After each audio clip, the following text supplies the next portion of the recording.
여러분 안녕하십니까? 뉴스9 윤종호입니다.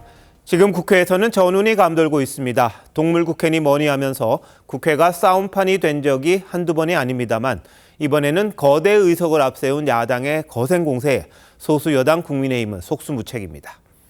18개 국회 상임위원장 가운데 야당 입맛에 맞는 11개 위원장을 단독으로라도 뽑겠다는 생각입니다. 여야 간 타협을 통해 국민의 다양한 욕구를 하나하나 조정해 나가는 게 바로 국회일 텐데 일방 독주가 어떤 결과를 가져올지는 지켜볼 일입니다. 국민의힘도 선거 참패의 결과가 어느 정도일 거라는 건 잘 알고 있었을 겁니다. 이제는 누가 못하냐가 아니라 누가 잘하는지를 놓고 경쟁했으면 하는 바람입니다. 본회의가 열리고 있는 국회로 가보겠습니다. 자, 최민식 기자, 지금 본회의가 열리고 있습니까? 네, 그렇습니다. 국민의힘을 제외한 민주당 등 야당 의원들은 단독으로 본회의를 조금 전에 시작했습니다. 상임위원장 선임안 표결도 곧 시작될 예정인데요. 원래 당초 본회의는 8시로 예정돼 있었지만 국민의힘 의원들이 합의되지 않은 본회의 일정 강행을 규탄한다면서 규탄 대회를 열면서 1시간가량 지연된 겁니다.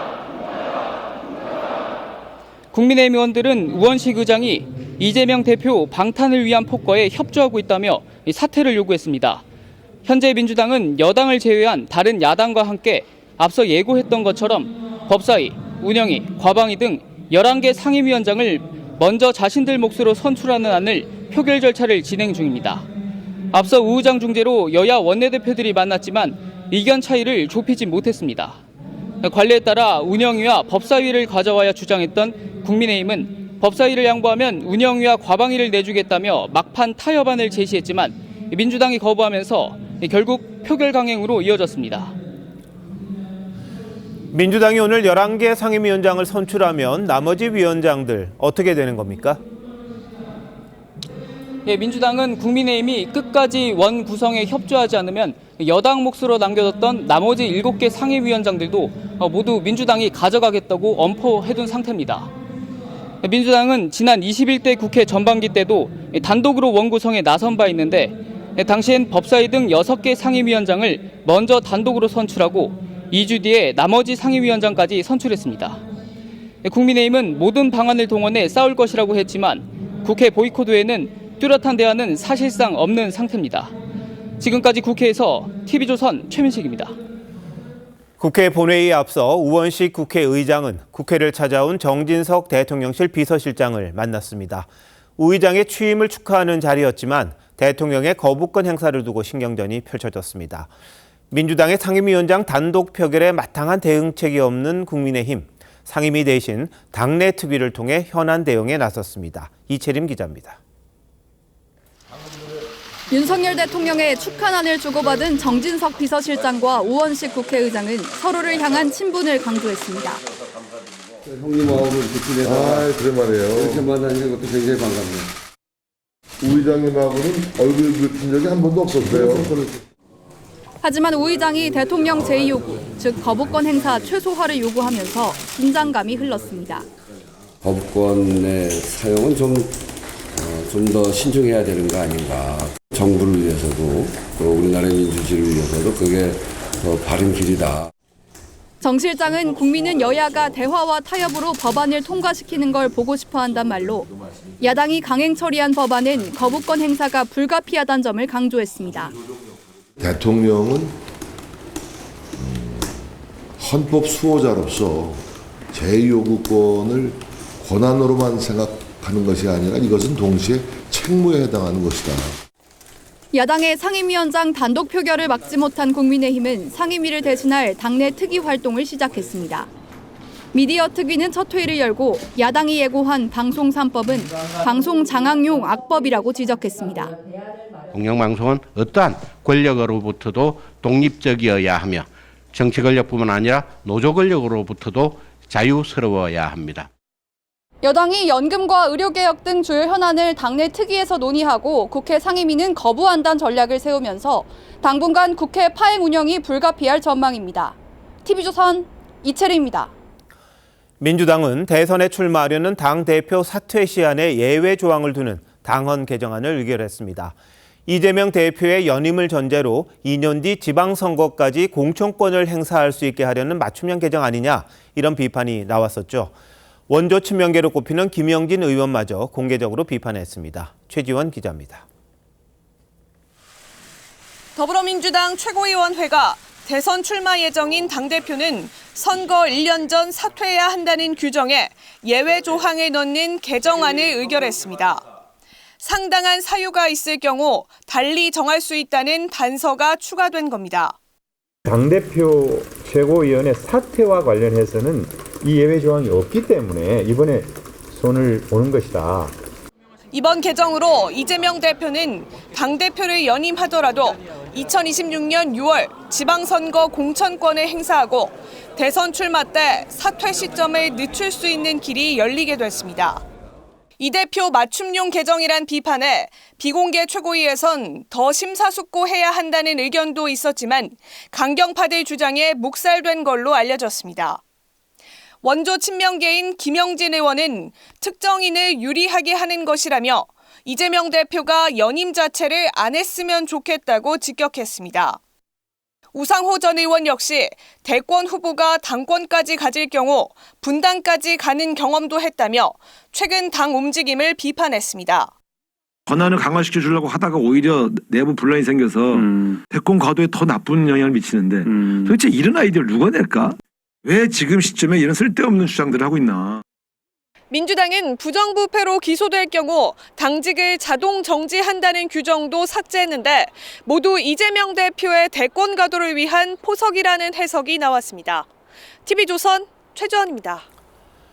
한동훈 국민의힘 전 비대위원장이 당대표 선거에 나설 결심을 굳힌 것으로 보입니다. 초선 의원들에게 당선 축하 문자를 보내고 일부 의원들과는 만나는 등 접촉을 넓히고 있는데요.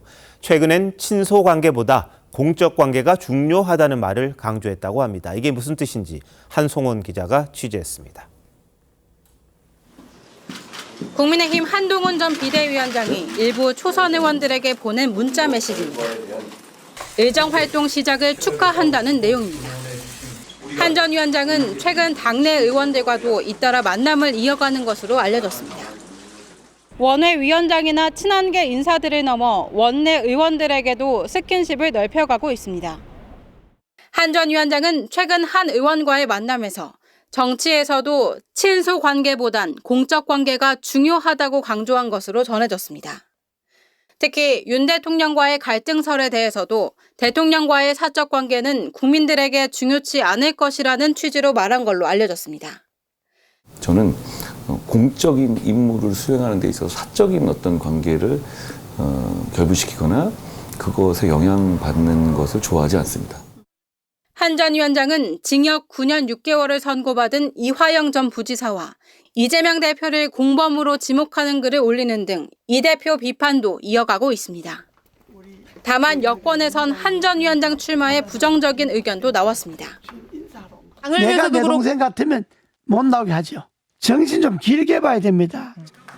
선거 패배 2달도 안 돼 다시 당권 도전에 나선다면 대선에서 패하고도 재보궐선거와 당대표 선거에 나선 이재명 대표와 다를 게 없다는 취지로 해석됐습니다. TV조선 한송원입니다. 법원이 대북 송금 혐의로 이화영 전 경기부지사에게 중형을 선고하면서 검찰의 칼끝이 당시 도지사였던 이재명 민주당 대표를 향하고 있습니다. 검찰은 이 전 부지사 판결문을 분석하는 대로 이르면 이번 주 안에 이 대표를 제3자 뇌물 혐의 등으로 기소할 방침입니다. 권영석 기자가 보도합니다. 2019년 1월 이화영 당시 경기도 평화부지사의 중국 출장 보고서입니다. 이 전 부지사 옆에 북한 송명철 조선아태위 부실장과 김성태 전 쌍방울 회장이 앉아 있습니다. 검찰은 김 전 회장이 이날 경기도의 북한 스마트팜 사업비 500만 달러를 대신 내주기로 했고 이 전 부지사는 이를 당시 이재명 경기도지사에게 보고한 것으로 파악했습니다. 김 전 회장은 검찰 조사에서 이 대표가 전화로 김 회장님 감사합니다라고 말했다고 진술했습니다. 검찰은 이 대표가 이 전 부지사의 출장 계획과 대북 사업을 직접 결제한 기록도 확보했습니다. 이 대표는 대북 송금을 몰랐다는 입장이지만 100억이나 되는 거금을 북한에 대신 내주라고 하는 그런 중대 범죄를 저지를 만큼 제가 어리석지 않습니다. 검찰은 이 대표가 17차례에 걸쳐 방북비용 대납 등을 보고받은 걸로 보고 있습니다. 검찰은 이 전 부지사 판결문 분석을 마치는 대로 이 대표를 제3자 뇌물과 외환거래법 위반 등 혐의로 기소할 예정입니다. 오늘 이 전 부지사는 1심 판결에 불복해 항소했습니다. TV조선 권영석입니다. 이재명 대표는 오늘 위증교사 재판에 피고인으로 출석했습니다. 자신의 검사 사칭 유죄 확정 판결에 대해 누명을 썼다고 말해 선거법 위반 혐의로 재판을 받고 있었는데 당시 성남시장과 KBS 측이 이재명을 주범으로 몰았다는 거짓 증언을 사건 관계자에게 요구한 혐의입니다. 재판엔 당시 KBS 국장이 나와 이 대표에게 누명 씌운 일은 없다고 증언했습니다. 정준영 기자입니다. 이재명 대표가 굳은 표정으로 기자들 질문에 답하지 않고 재판정으로 향합니다. 검찰의 추가 기소 가능성에 대해서 어떻게 생각하십니까?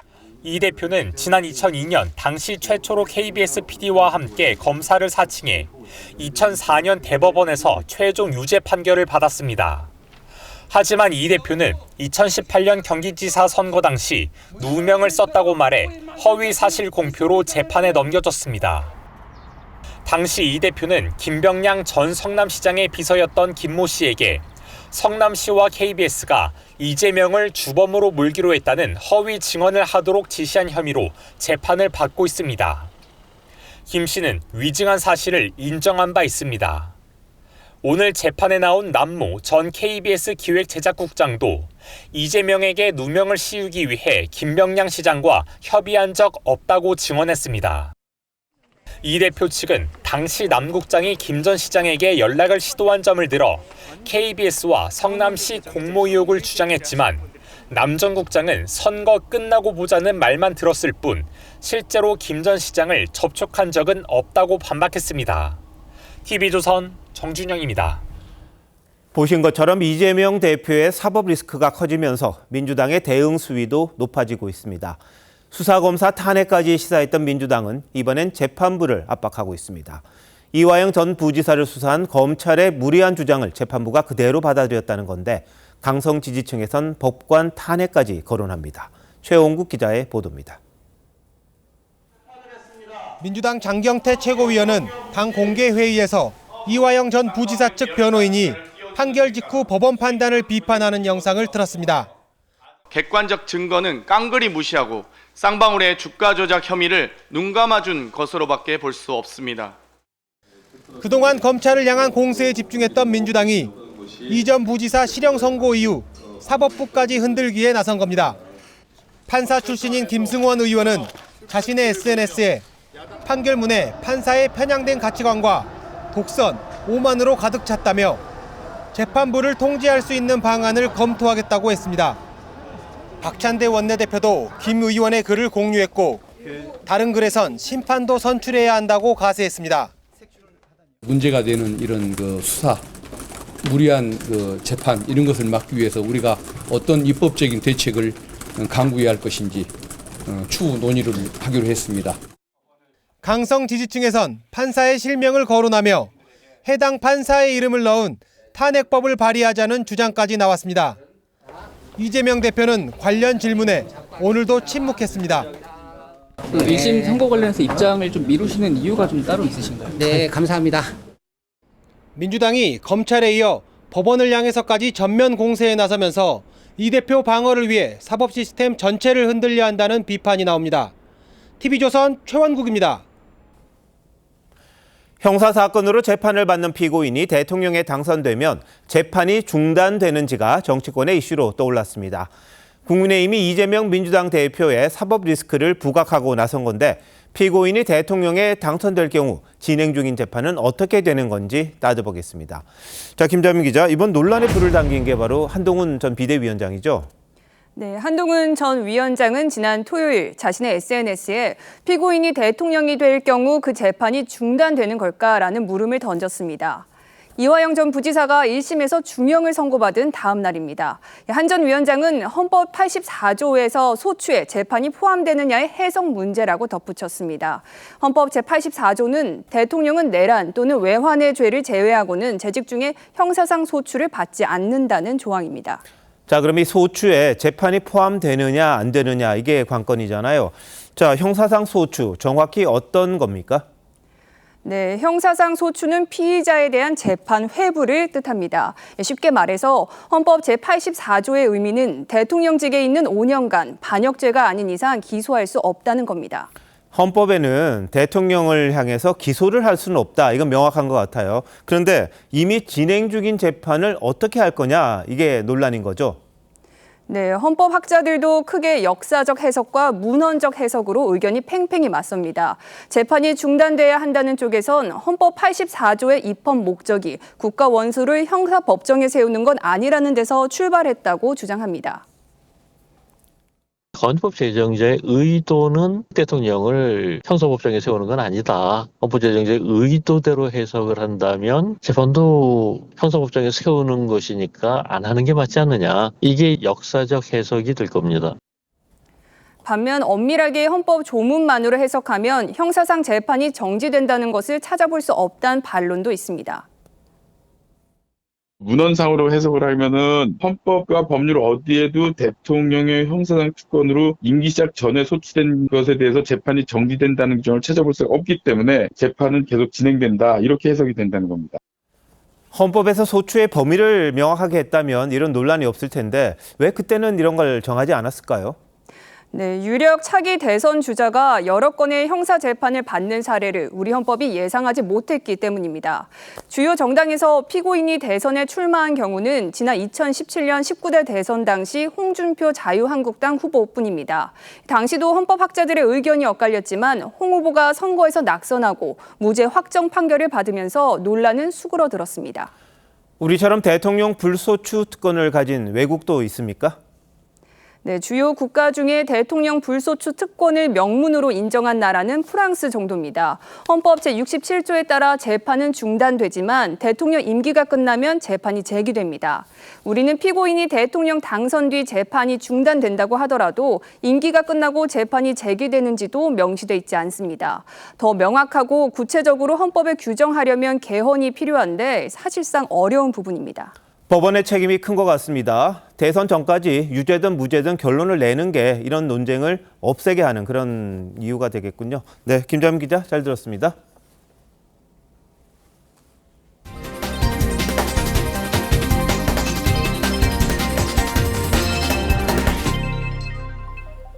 북한이 밤사이 4차 오물풍선을 보낸 데 이어 오늘 낮에는 대남 확성기를 설치하는 정황이 포착됐습니다. 우리 군은 일단 유연하게 대처한다는 차원에서 대북 방송을 하지는 않았습니다. 언제든 확성기 방송을 할 수 있게 준비는 하겠지만 상황에 따라 선택적으로 대응한다는 방침입니다. 이태영 기자가 보도합니다. 합참은 북한이 대남 확성기를 설치하는 동향을 포착했다고 밝혔습니다. 지난 2018년 4.27 판문점 선언 이후 남북이 확성기를 철거하면서 북한 측 확성기도 철거됐지만 우리 군이 확성기 방송을 재개하자 재설치로 맞대응에 나선 겁니다. 다만 북한과 달리 대남 확성기 자체의 효과는 크지 않다는 평가가 많습니다. 김여정은 어제 담화에서 한국이 대북전단 살포와 확성기 도발을 병행한다면 새로운 대응을 목격하게 될 것이라고 경고했습니다. 서울이 더 이상의 대결 위기를 불러오는 위험한 짓을 당장 중지하고 자숙할 것을 엄중히 경고한다. 새로운 대응이란 위협에도 군은 전략적 유연성을 발휘할 필요가 있다며 속도 조절을 내비쳤습니다. 군 당국은 김여정 담화의 수위가 예상보다 높지 않았다는 판단에 따라 오늘은 대북 확성기 방송을 내보내지 않고 상황 관리에 주력했습니다. 다만 대북 심리전 라디오인 자유의 소리 방송은 계속했습니다.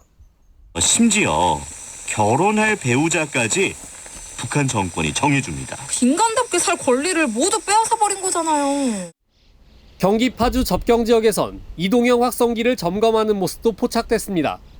TV조선 이태형입니다. 북한이 어젯밤 내려보낸 오물풍선은 대통령실과 초등학교 인근 등 곳곳에서 발견됐습니다. 네 번째인데요. 이렇게 치졸한 방식으로 뭘 얻어내려고 하는 걸까요? 조윤정 기자가 현장을 다녀왔습니다. 초등학교 운동장에 검은 비닐봉투와 흰 종이가 흩어져 있습니다. 건물 지붕 위에도 종이 조각들이 나뒹굽니다. 오늘 오전 7시 20분쯤 북한이 날려보낸 오물풍선에 들어있던 내용물이 서울 중구의 한 초등학교에서 발견됐습니다. 거름은 없었고 종이 쓰레기 조각들이었습니다. 학부모들은 위험한 물질이 들어있거나 풍선이 터져서 아이들이 다치지 않을까 걱정합니다. 애들이 맞을까 봐 걱정해요.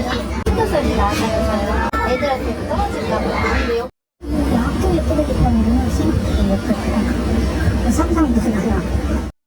서울 중구 건물 옥상엔 북한이 날려보낸 오물풍선에서 떨어진 쓰레기들이 보입니다.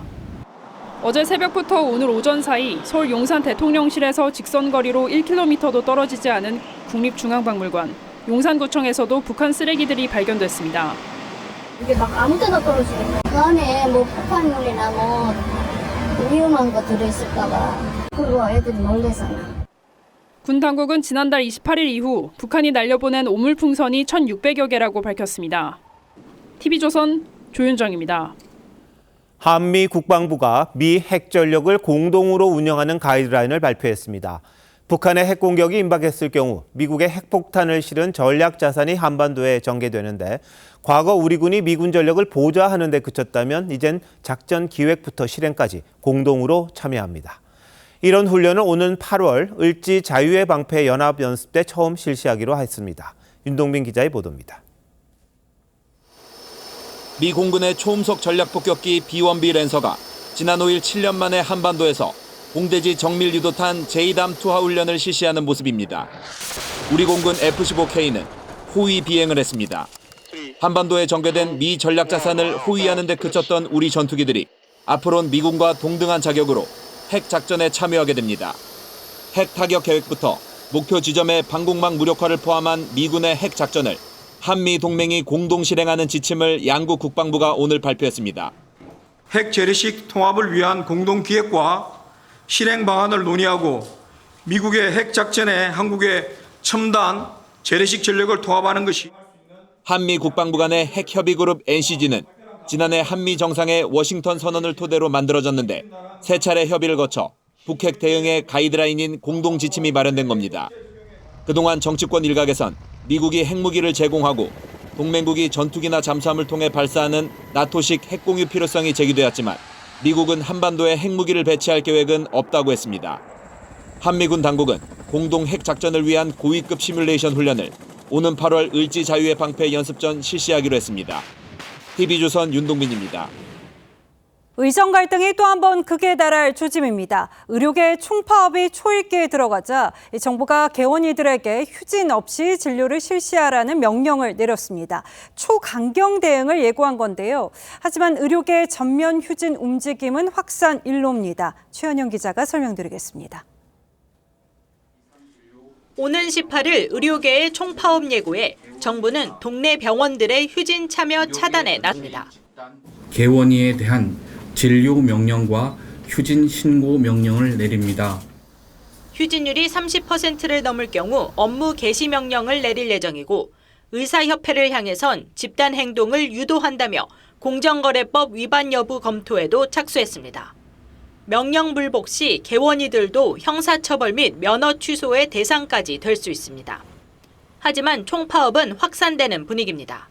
서울의 한 대학병원 교수 비대위는 오늘 무기한 휴진 논의에 들어갔습니다. 나는 지금 오지 마주시면 부서보는데 까지 말고 환자들은 어떡하라고. 환자들 생각은 하나도 안 난 거지. 삼성서울과 세브란스 등 이른바 빅5 병원도 분위기는 비슷합니다. 40개 의대가 모인 전국의대교수협의회는 오는 12일 휴진 여부를 논의합니다. 특히 오는 17일 예정된 서울대병원 휴진이 의료계 총파업 규모를 좌우할 거란 관측이 커집니다. 유홍림 서울대 총장은 교수들을 향해 현장을 지키는 일은 굴복이 아니라 희생이라며 휴진 보류를 촉구했습니다. 환자단체와 보건의료단체들도 일제히 의사들을 향해 총파업 철회 목소리를 냈습니다. 하지만 의협 지도부 사이 감옥은 내가 간다, 부끄러운 선배가 되지 말자 등의 휴진 참여 동력을이 잇따랐습니다.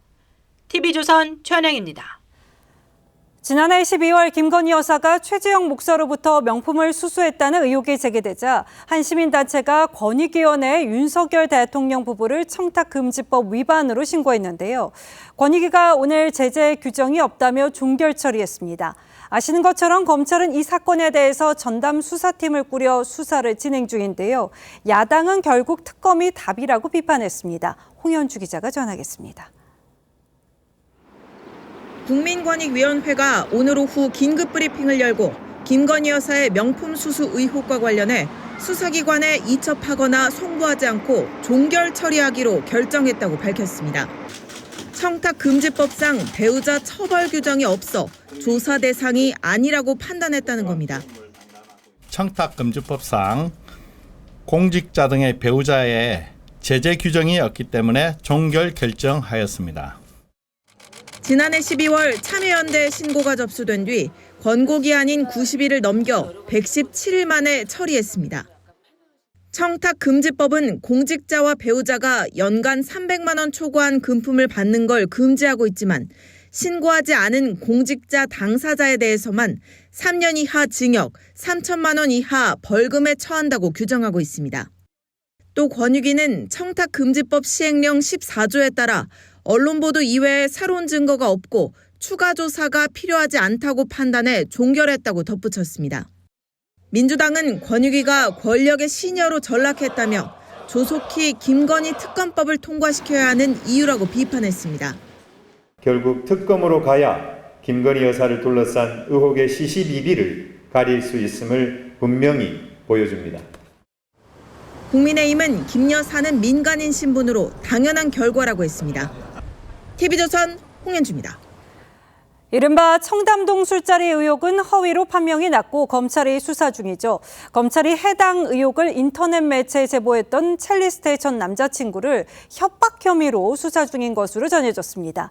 이 남성은 첼리스트에게 술자리를 인정하면 진보 영웅이 되지만 그렇지 않으면 불륜 범죄자가 될 것이라고 협박한 것으로 파악됐습니다. 안혜리 기자입니다.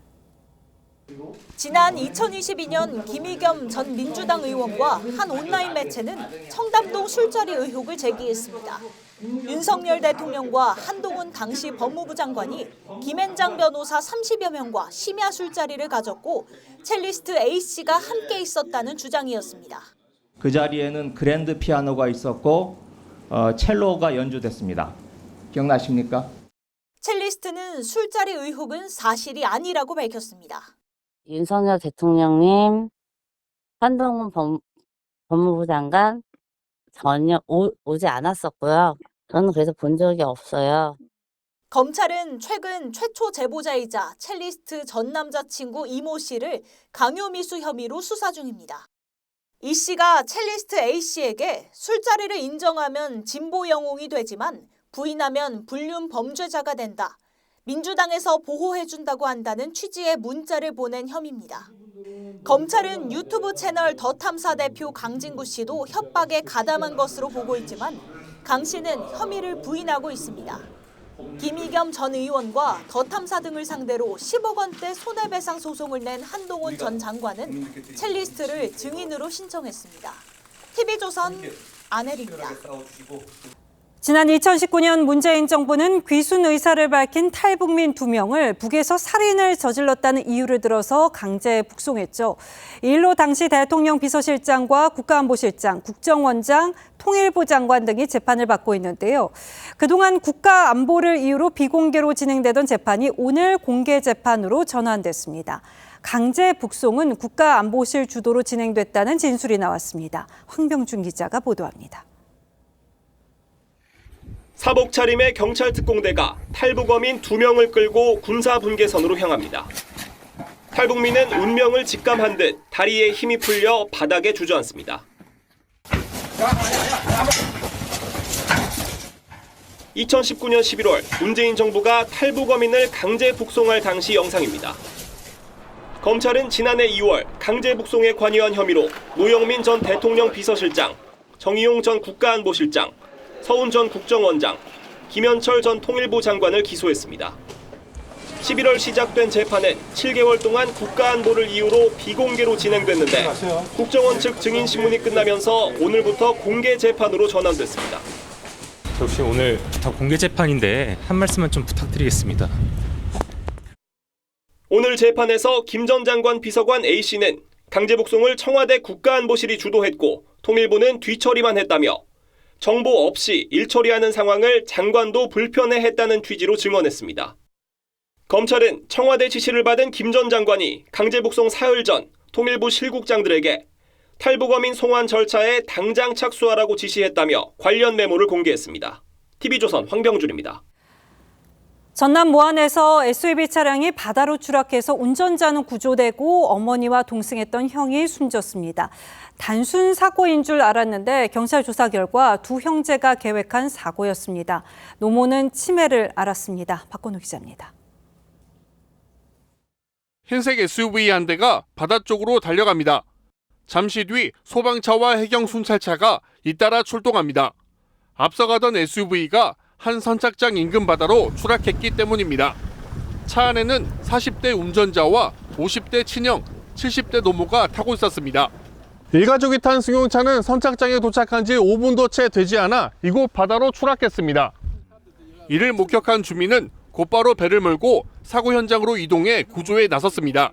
유리창 깨진 거 전체를 확 걷으니까 한 사람만 맨 뒷유리 쪽으로 올라온 걸 봤어요. 자력으로 탈출한 사람은 운전자였습니다. 친형과 노모는 숨진 채 발견됐습니다. 한 사람이 저겼다면 모를까. 나는 운전기수구나. 내 속으로는 그랬지. 하지만 해경 조사 결과 계획된 사고였습니다. 그냥 동생이 같이 합의해서 어머니 동의 없이 이제 나주에서 미혼의 두 아들과 함께 살았던 노모는 평소 치매를 앓았고 살아난 둘째 아들은 대성통곡했던 것으로 알려졌습니다. 자기가 잘못해갖고 이렇게 사고 났다고 들어가야 된다고. 해경은 40대 둘째 아들에 대해 살인 혐의로 구속영장을 신청할 계획입니다. TV조선 박건우입니다. 내리막길에 주차돼 있던 차량이 속도를 내며 미끄러지는 순간 한 시민이 몸을 날려서 막아세웠습니다. 2차 사고를 막은 것이기도 한데요. 이 차량 바퀴에 고인목을 받치는 등의 안전조치는 없었습니다. 구재현 기자가 보도합니다. 1톤 트럭이 비탈길을 미끄러지듯 내려오고 그 옆으로 한 남성이 빠르게 따라옵니다. 트럭은 길가에 주차된 차량을 들이받고도 멈추지 않고 내려갑니다. 트럭을 따라 뛰어 내려온 남성은 운전석 문을 열고 차 위로 올라가 가까스로 멈춰 세웁니다. 어라? 뭐지? 하고 딱 봤는데 어르신이 그 트럭 뒤에서 질질 끌려다니고 가시더라고요. 뭐 생각할 시간이 없었어요. 트럭이 멈춰선 10여 미터 앞에는 학원 건물과 통학버스가 있었습니다. 이 씨의 활약 덕에 더 큰 사고를 막을 수 있었지만 본인은 트럭에 올라타다 발목이 부러지고 말았습니다. 사고 현장을 가봤습니다. 사고 지점이 내리막길이지만 갓길에는 바퀴를 틀어두고 주차된 차량을 찾아보기 어렵습니다. 고인목 없이 주차된 트럭도 여기저기 보입니다. 더군다나 주차가 금지된 경사진 일방통행 도로입니다. 지금 되는 저런 데가 지금 될 수가 없으니까 확실히 말은 안 되는 것 같아요. 전에는 말도 못해요. 지난 1일 서울 봉천동에서도 35도의 급경사에 주차했던 트럭이 미끄러지는 걸 학생과 시민 등 7명이 20분간 막아 세우기도 했습니다. 당시에도 굽어진 경사 아래쪽에는 주차 차량과 보행자가 많아 자칫 대형 사고로 이어질 수도 있었습니다. TV조선 구자영입니다. 경춘선 숲길 인근에는 서울 노원구가 운영하는 공공 텃밭이 있습니다. 이 마약류인 양귀비꽃이 무려 230주가 자라고 있었는데요. 경찰이 수사에 착수했습니다. 이나권 기자의 보도입니다. 경찰이 마스크와 장갑을 낀 채 화단에 핀 빨간색 꽃을 자세히 살펴봅니다. 아편의 원료인 양귀비입니다. 지난 8일 노원구청이 공공분양한 경춘선 숲길 근처 텃밭에 양귀비가 자라고 있다는 신고가 들어왔습니다. 주민들은 마약류가 아닌 화초 양귀비인 줄 알았다며 의아해했습니다. 화초 양귀비가 왜 이게 토닥이다 있냐 이상하다 그러긴 했어. 양귀비가 자랐던 텃밭은 누구나 접근이 가능한 공원 산책로 바로 옆에 조성돼 있습니다. 경찰은 양귀비 230주를 전량 회수하고 수사에 착수했습니다. 노원구는 텃밭 전수조사에 들어갔습니다. 육안으로 전수조사를 진행했고요. 다음 주에는 전문가를 섭외해서 2차적으로 전수조사를 진행할 예정입니다. 텃밭을 분양받은 어린이집과 노인요양기관은 영문을 모르겠다는 입장입니다. 저도 모르겠어요. 여기 왜 그 양기가 잘 관리 책임을 얘기하시는데 저는 억울해서 너무 경찰은 누가 왜 양귀비를 심었는지 조사 중입니다. TV조선 이낙원입니다. 서울대 등 명문대 음대에서 입시 비리가 적발됐습니다. 교수가 시간당 70만 원짜리 과외를 해주고 음대 입시를 보면 제자들에게 높은 점수를 줬습니다. 블라인드 심사인데 어떻게 가능했을까 싶죠. 조유진 기자의 보도입니다. 서울 소재 명문대 음대의 입시 실기평가표입니다. 수험생 17명 가운데 2명은 평균보다 훨씬 높은 90점을 받았습니다. 이들에게 불법 과외를 한 음대 교수들이 입시 실기에 심사위원으로 들어가 유독 높은 점수를 준 겁니다. 경찰이 2021년부터 지난해까지 음대 입시 비리에 관여한 현직 교수 13명을 검찰에 송치했습니다. 수험생 30명에게 240여 차례 과외를 하고 1억 3천여만 원을 받았습니다. 음대 교수들은 이런 음악 연습실까지 빌려 불법 성악 과외를 했는데 시간당 최고 70만 원의 교수비까지 챙겼습니다. 5명은 서울대, 숙명여대, 경희대 등 4개 음대 입시 실기 심사위원으로 들어갔습니다. 특정한 곡을 부르는 학생들이 몇 명이 없어요. 음색까지 기억해버리면 그 학생을 찾아내기는 어렵지가 않죠. 학부모들은 자녀가 합격하면 교수들에게 현금과 명품 가방을 추가로 건넸습니다. 경찰은 교수 1명을 구속하고 입시 브로커와 학부모 등 총 17명을 업무방해 등 혐의로 검찰에 넘겼습니다.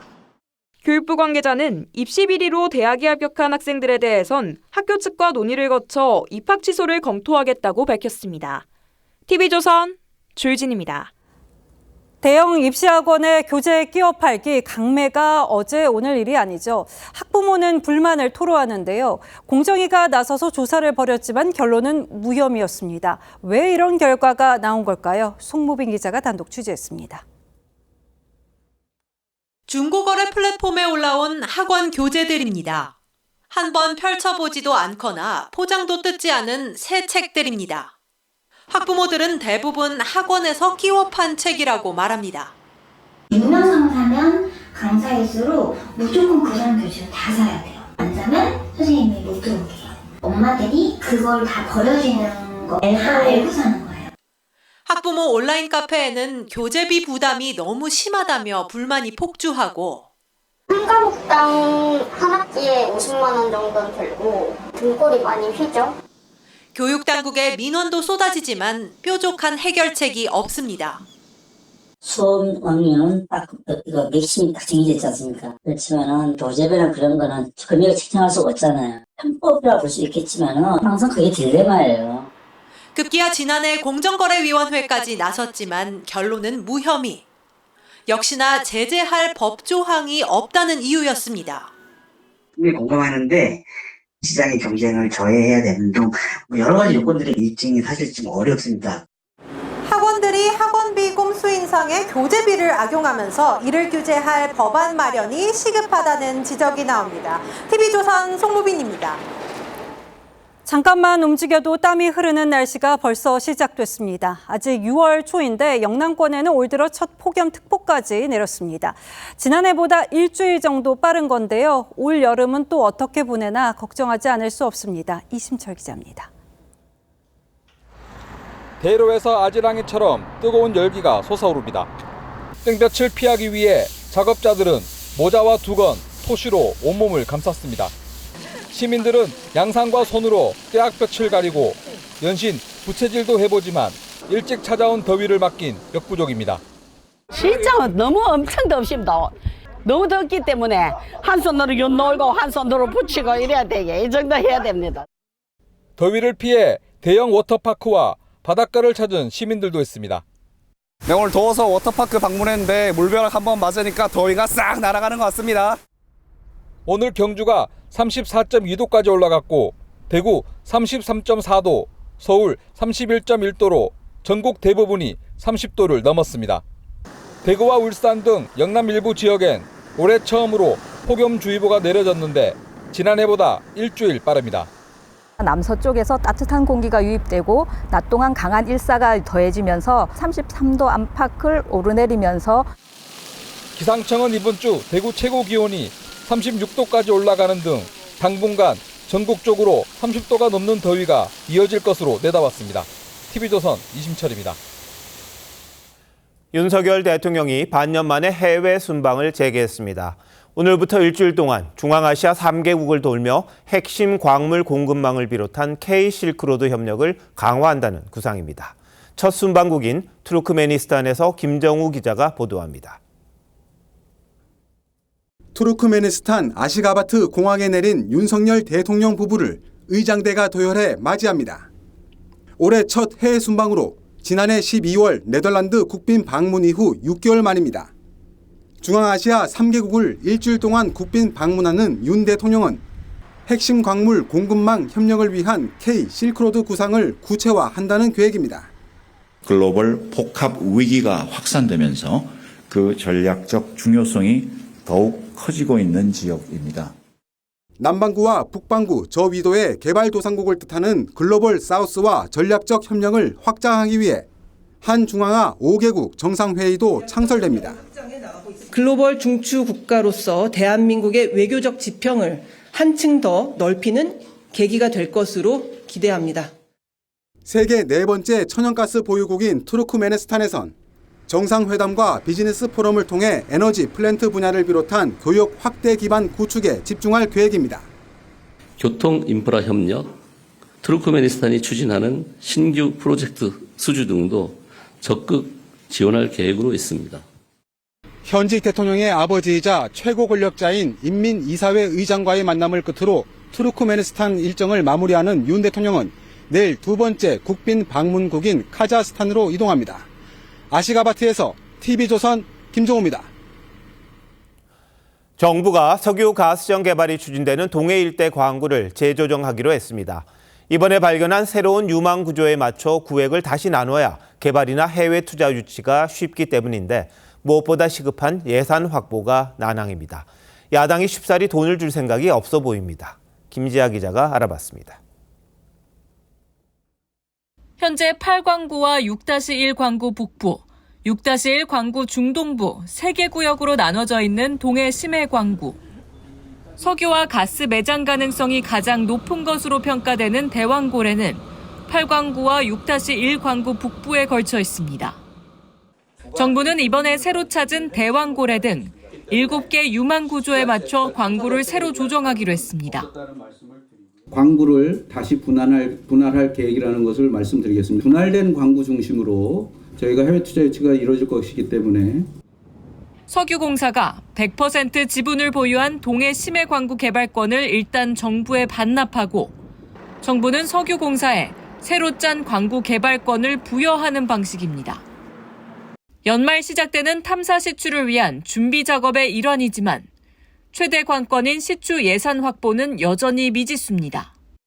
첫 번째 시추 비용 1,000억 원은 석유공사 출자와 정부 융자로 마련했지만 2026년까지 5개 이상의 시추공을 뚫으려면 추가 예산 배정과 법 개정 등 국회의 협조가 절실합니다. 하지만 야당은 유전 탐사에 부정적인 입장을 보이고 있습니다. 2차, 3차는 이제 정부에서 수여를 해줘야지 되는데 예산에 포함돼야지 가능한 거죠. 야당이 동의를 안 해주면 불가능한 거죠. 정부는 국회를 설득하는 한편 초기 비용 절감을 위해 해외 투자를 유치하는 방안도 검토하기로 했습니다. TV조선 김자입니다. 러시아가 북한과의 정상회담에 속도를 내고 있습니다. 푸틴 대통령이 이르면 이달 방북할 가능성이 커 보입니다. 한미일대 북중러 구조에도 큰 영향을 끼칠 수 있는 만큼 우리 당국은 푸틴 방북을 예의주시하고 있는데요. 관련해서 북한이 푸틴을 맞을 준비에 들어간 정황이 저희 취재에서 확인됐습니다. 황정민 기자입니다. 지난 2019년 공개된 금수산 영빈관입니다. 시진핑 중국 국가주석 방북 당시 지어진 귀빈용 숙소인데 최근 북한이 이 건물 정비에 들어간 것으로 우리 관계당국은 파악하고 있습니다. 조만간 푸틴 러시아 대통령을 맞이할 준비에 나선 거란 관측입니다. 이외에도 평양에서 귀빈 경호를 위한 예행 연습이 이뤄지는 등 이례적인 상황들이 최근 며칠 사이 우리 당국에 포착되고 있습니다. 러시아 현지 매체는 이르면 이달 중 푸틴이 북한과 베트남을 잇따라 방문할 수 있다고 보도했습니다. 앞서 양측은 푸틴의 9월 방북안도 검토한 것으로 파악됐는데 밀착에 더 속도를 내고 있는 걸로 보입니다. Мы действительно, с сожалением и тревогой наблюдаем за набирающей обороты буквально день ото дня деградацией ситуации вокруг Корейского полуострова. 미국 정부는 양측의 군사 협력 확대를 견제하면서 특히 북중러 간 핵무기 협력을 우려한다고 경고했습니다. Russia, the PRC, and North Korea are all expanding and diversifying their nuclear arsenals at a breakneck pace, are increasingly cooperating and coordinating with each other. 그러면서 의회에서 제기된 핵무기 배치 확대 요구를 검토하겠다고 밝혔습니다. TV조선 황정민입니다.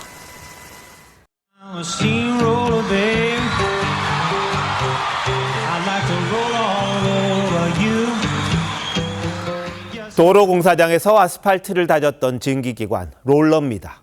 지금은 강압적으로 몰아붙인다는 뜻으로 씁니다. 이럴 때 자주 쓰지요. Get out of my way, you great clumsy roadhog.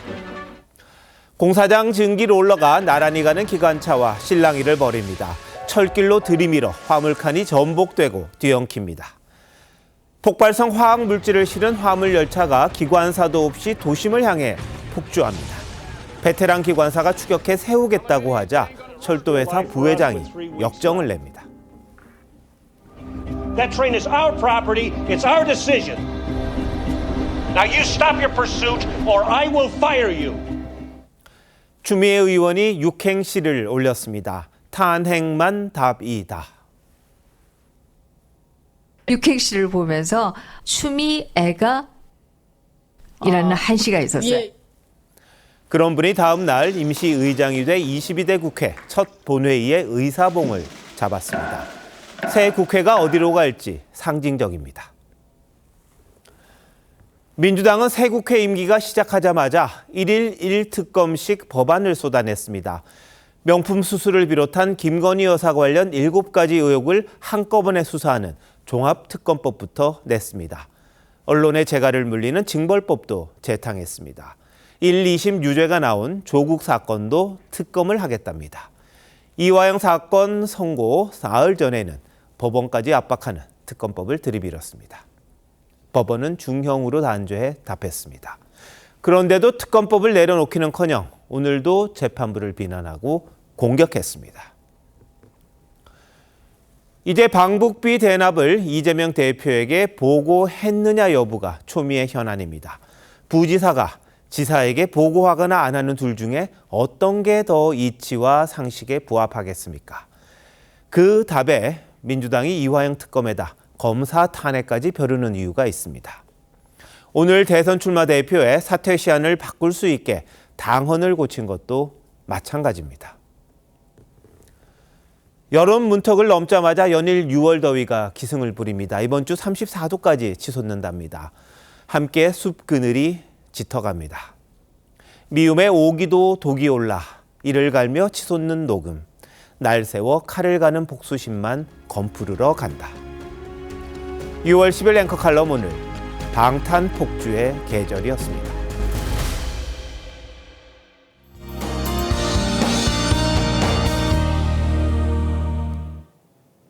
오늘 많이 더우셨을 텐데요. 무더운 날씨 속에 오늘 영남 지역에는 올해 첫 폭염특보가 발효됐습니다. 대구가 33.4도까지 올랐고 폭염특보가 내려지지 않은 서쪽 지역도 30도를 웃돌며 더위가 기승을 부렸는데요. 내일도 서울이 31도, 대구가 34도 등으로 무더운 날씨가 이어지겠고 영남 지역은 오늘보다도 더 기온이 오르겠습니다. 내일 강한 자외선과 짙은 오존에도 각별한 주의가 필요하겠습니다. 오후부터 저녁 사이 경남 서부 내륙에는 5에서 10mm의 소나기가 지나겠고요. 그 밖에 전국 하늘 대체로 맑겠습니다. 내일 아침 기온은 서울과 청주가 21도로 오늘보다 조금 더 높겠습니다. 낮 최고 기온은 강릉이 33도, 경주는 35도까지 치솟겠습니다. 주말 전까지 비 소식 없이 대체로 맑은 날씨가 이어지면서 금요일에는 서울의 낮 최고 기온도 33도까지 오르겠습니다. 날씨였습니다. 6월 10일 월요일 뉴스9 마칩니다. 내일은 축구 중계 관계로 밤 10시에 찾아뵙도록 하겠습니다. 시청해주신 여러분 고맙습니다.